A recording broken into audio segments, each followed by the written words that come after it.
باپردہ اور حجاب استعمال کرنے والی مسلم خواتین اپنی صلاحیتوں کے مطابق مختلف شعبہ زندگی میں کامیابی کے جھنڈے گاڑ سکتی ہیں، ترقی کے اعلیٰ منصب پر فائز ہو سکتی ہیں اور حجاب معاشرے میں ان کی ترقی کی راہ میں حائل نہیں ہوتا۔ یہ کہنا ہے برطانیہ میں پہلی نقاب پوش مسلم خاتون جج رفیہ ارشد کا۔ 40 سالہ رفیہ کو گزشتہ ہفتے برطانیہ کے علاقے مڈلینڈ سرکٹ میں ڈپٹی ڈسٹرکٹ جج مقرر کیا گیا ہے۔ اس طرح ان کے ایک دیرینہ خواب نے تعبیر پائی ہے۔ وہ بتاتی ہیں کہ انہوں نے 11 سال کی عمر میں ہی قانون کا پیشہ اختیار کرنے کا خواب دیکھنا شروع کر دیا تھا، لیکن سوال یہ تھا کہ کیا ایک نسلی اقلیت سے تعلق رکھنے اور حجاب اوڑھنے کے باوجود وہ برطانیہ میں جج کے منصب پر فائز ہو سکتی ہیں؟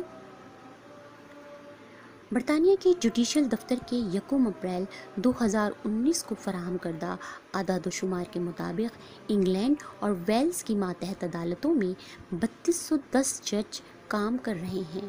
ان میں صرف 205 یعنی 6% جج سیاہ فام، ایشیائی اور نسلی اقلیتوں کے گروپ سے تعلق رکھتے ہیں۔ ان تمام ججوں میں تقریباً ایک تہائی 1013 جو کہ 31% ہوتا ہے خواتین ہیں۔ رفیہ ارشد اب ان خواتین ججوں میں سے ایک ہیں۔ وہ شادی شدہ ہیں اور ان کے 3 بچے ہیں۔ انہوں نے اپنی تقرری کے بعد ایک انٹرویو میں کہا، میں اس بات کو یقینی بنانا چاہتی ہوں کہ برطانوی سماج میں تنوع کی آواز بلند ہو اور صاف انداز میں سنی جائے۔ یہ صرف مسلم خواتین ہی نہیں بلکہ تمام خواتین کے لیے اہم ہے۔ مجھے بطور جج تقرر کے بعد مرد و خواتین دونوں کی طرف سے ای میل کے ذریعے بڑی تعداد میں مبارکباد کے میسیجز موصول ہوئے ہیں۔ انہوں نے بالخصوص اس بات پر خوشی کا اظہار کیا ہے کہ ایک باحجاب خاتون بھی برطانیہ میں جج بن سکتی ہے۔ ان میں سے بہت سے لوگوں کا پہلے یہ خیال تھا کہ ایک عورت تو برطانیہ میں بیرسٹر بھی نہیں بن سکتی، چاہے جائے کہ وہ عدالت میں جج کے منصب پر فائز ہو جائے۔ رفیہ ارشد ویسٹ یارکشائر میں پلی بڑھی تھی۔ وہ بتاتی ہیں قانون کی پیشہ اختیار کرتے وقت انہیں بہت سی مشکلات کا سامنا کرنا پڑا تھا اور خود ان کے خاندان کے افراد نے ہی ان کے حجاب اوڑھنے کی مخالفت کرتے ہوئے کہا تھا کہ اس صورت میں ان کی کامیابی کے امکانات ختم ہو سکتے ہیں، لیکن اس کے باوجود انہوں نے ہمت نہیں ہاری اور نہ ان کے حوصلے میں کمی واقع ہوئی۔ رافیہ بتاتی ہیں کہ جب میں 2001 میں اسکولز آف لا میں ایک اسکالرشپ کے لیے انٹرویو دینے جا رہی تھی تو ہمارے خاندان کے ایک رکن نے یہ مشورہ دیا کہ میں حجاب نہ پہنوں، کیونکہ اگر میں نے ایسا کیا تو میری کامیابی کے امکانات ڈرامائی طور پر کم ہو جائیں گے۔ حتیٰ کہ اس رشتہ دار نے مجھے خبردار بھی کیا، لیکن میں نے ان کے دباؤ کے آگے جھکنے سے انکار کر دیا۔ میں اس ادارے میں حجاب پہن کر انٹرویو کے لیے گئی، میں کامیاب ٹھہری اور مجھے اسکالرشپ کے لیے منتخب کر لیا گیا۔ میری زندگی میں یہ ایک فیصلہ کن موڑ تھا اور اس سے میرے عزم و حوصلے کو مزید تقویت ملی۔ لندن میں قانون کی تربیت کے بعد رفیہ نے 2002 میں نوٹنگم میں ٹرینی وکیل کی حیثیت سے کام کا آغاز کیا۔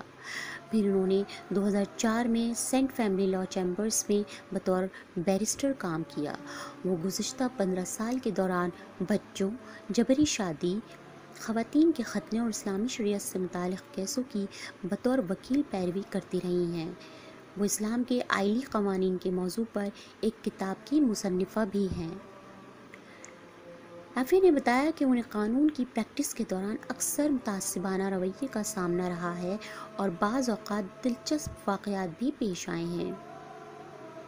وہ بتاتی ہیں کہ ایک مرتبہ میں عدالت میں گئی تو مجھے ایک اردلی نے پوچھا کہ کیا میں کوئی موکلہ یا درخواست گزار ہوں؟ اس پر میں نے جواب دیا کہ نہیں۔ وہ پھر یوں گویا ہوا کہ آپ پھر ضرور مترجم ہوں گی۔ میں نے پھر نام جواب دیا تو پھر وہ بولا شاید آپ یہاں کام کے تجربے کے سلسلے میں آئی ہوں گی۔ اس کا بھی میں نے نہیں میں جواب دیا اور اس کو بتایا کہ میں دراصل ایک بیرسٹر ہوں۔ ان کا کہنا تھا کہ اس واقعے سے بخوبی اندازہ لگایا جا سکتا ہے کہ برطانیہ جیسے معاشرے میں بھی ایک باحجاب خاتون کو وکیل کے طور پر قبول کرنے میں ہچکچاہٹ کا مظاہرہ کیا جاتا ہے۔ لیکن انہوں نے واضح کیا کہ میری تقرری خالصتاً میرٹ اور قابلیت کی بنیاد پر ہوئی ہے، اس بنا پر نہیں ہوئی کہ میں حجاب پہنتی ہوں۔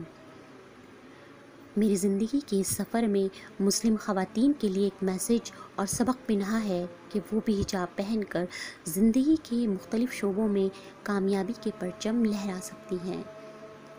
حجاب ترقی کی راہ میں کبھی بھی رکاوٹ نہیں ہے۔ بیورو رپورٹ، ملت ٹائمز۔ ملت ٹائمز کی ویڈیوز دیکھنے کے لیے یہاں کلک کر کے سبسکرائب کریں اور ہاں، بیل آئیکن ضرور دبائیں۔ اگر فیس بک پر دیکھ رہے ہیں تو پیج لائک کریں۔ تازہ ترین خبروں اور مضامین کے لیے وزٹ کریں ہماری ویب سائٹ www.millettimes.com۔